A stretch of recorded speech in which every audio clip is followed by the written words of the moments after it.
Mr. President, members, I unfortunately have to rise in opposition, and I say that because somebody who represents a district that's very rural, has very little broadband, and as somebody who has worked in this area for the last 8 years.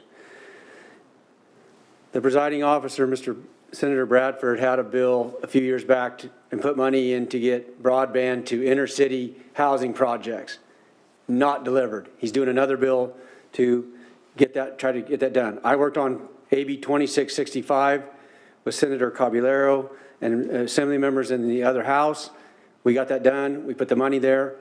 Very little of that money's got to the ground or has been spent, and we don't get the services. The problem with this piece of legislation is not that it does the funding part of it. It does all the things we want to do, except for figure out a way that we're actually going to get it to those people who don't have the services.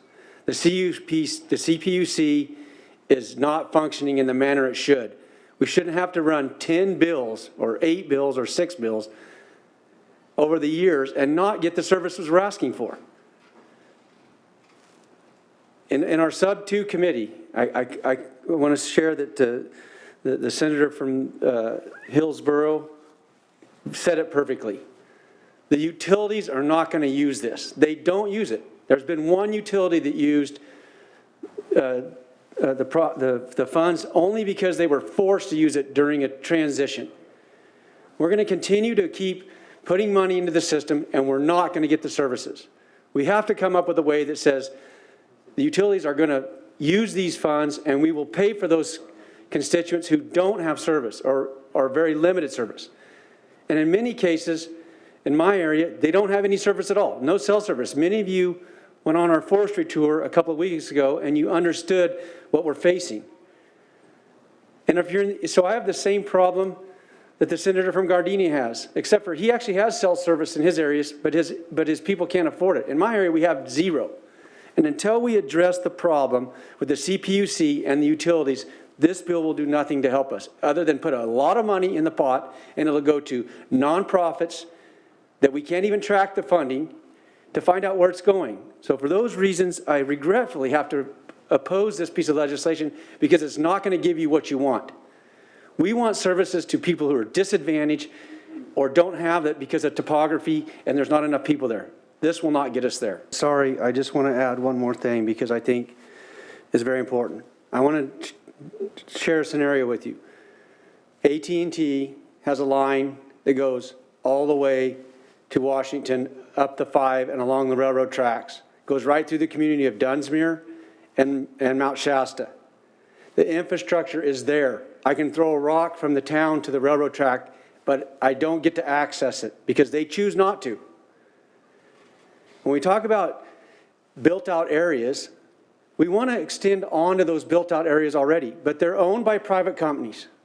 And those private companies choose not to use these funds to help our communities. And you talk about the pandemic, and it personally happened to me in my own family, where I had to get, I've said this before, I have a dish on the top of my shop at my property where I farm that comes off of the water tower in town, which is 7 miles away, to get internet so my kids can barely get on and work. The infrastructure is, there's a lot of infrastructure out there already, but we don't have the ability to tap into it. So what we do is we take these funds and we have to build around them. We don't get to tap off of what's already there and extend out that last mile or make the middle mile.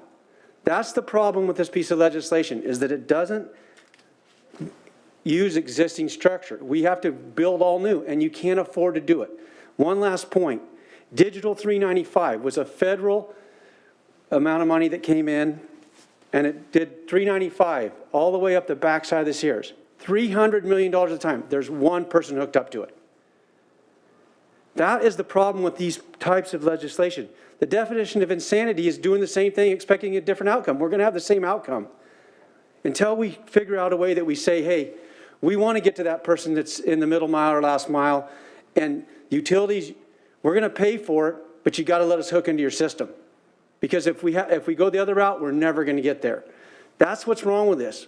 We're going to continue to do what government always does. We have a problem, we just keep throwing more money at it. But we need to actually see what the problem is. It's not a problem of money. It's a problem of the policy. So for those reasons, I can't support this. I want to give the money to go do it, but I know we're not going to get there. And we need to fix it. We need to go sit down with the telcos and say, and the CPUC, and say, tell us what we need to get there, and we'll fund it. But we're doing it the back way. We're giving the money, and we're not getting what we deserve. Thank you.